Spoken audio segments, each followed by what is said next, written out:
My name is Dan Petty. I'm a designer and I have a confession to make. I've been hospitalized twice for being overworked due to stress, anxieties, and a couple other things. There's been days where I'll work 20 straight hours and not sleep and wake up the next day and do it all over again, you know, for weeks at a time. And I owe a lot of my career to those times when I've done that, but I also owe a lot of my health issues to that as well.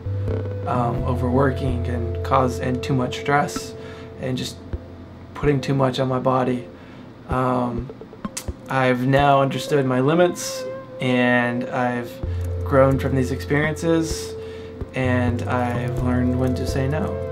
My name is Linda Eliason.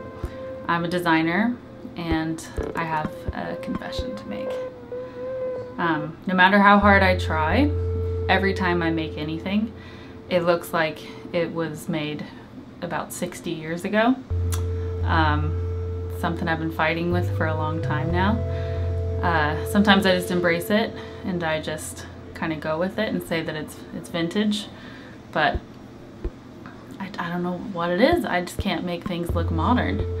I don't know what looks fresh. I can't make things look cool. My own aesthetic is one that is very old-timey. I don't like Gotham as a font. I think designers that can't code are kind of more just like bad artists. I don't know how gradients work.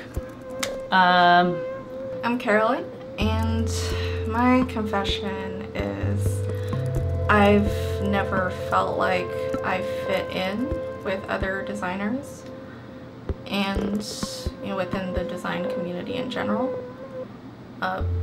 You know, just not that many people from my background. I didn't study, you know, design in school. I am interested in things outside of design, which you never really see talked about at design events, you know.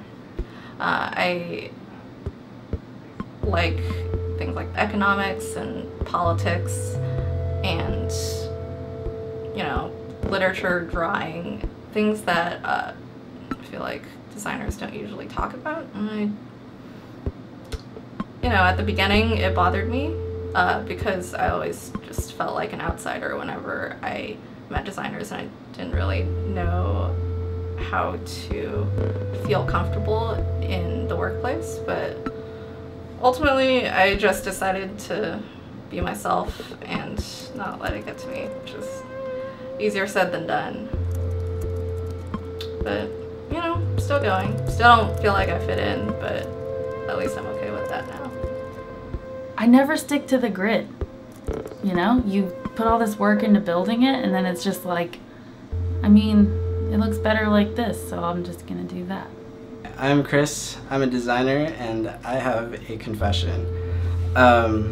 So I have this thing that I used to struggle with a lot, and I think I still do every once in a while.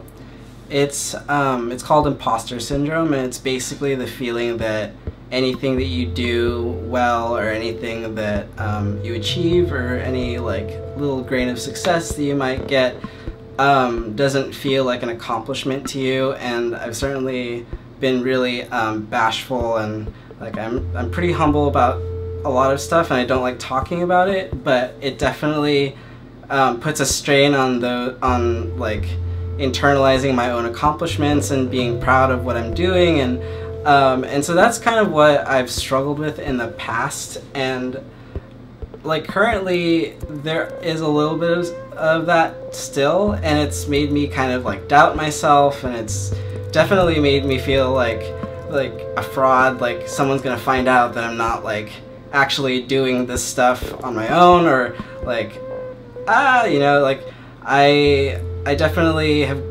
tried a lot of like mental awareness stuff to catch myself whenever I feel that way, and I think that, like, I don't know about you guys, but, like, I definitely feel like a lot more people feel the same way.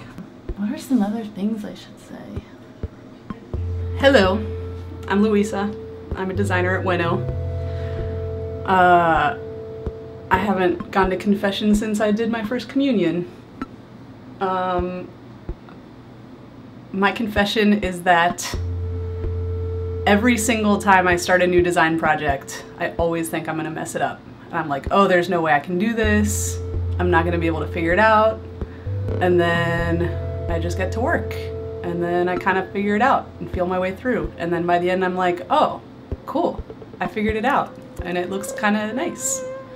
But yeah, I always think I'm gonna like just totally bomb. And then it all works out. I doubt myself all the time. Just yesterday I was having a panic attack and freaking out because I had no idea what to do for this project that I'm on, and I let a lot of people know, and I was like, I don't know what I'm doing, and I'm gonna mess it up, and it's gonna be terrible, and the client's gonna hate it, and like, yeah. So I still feel the same way that I did like 10 years ago when I was starting out. That kind of just doesn't go away, I think. Okay, that's all.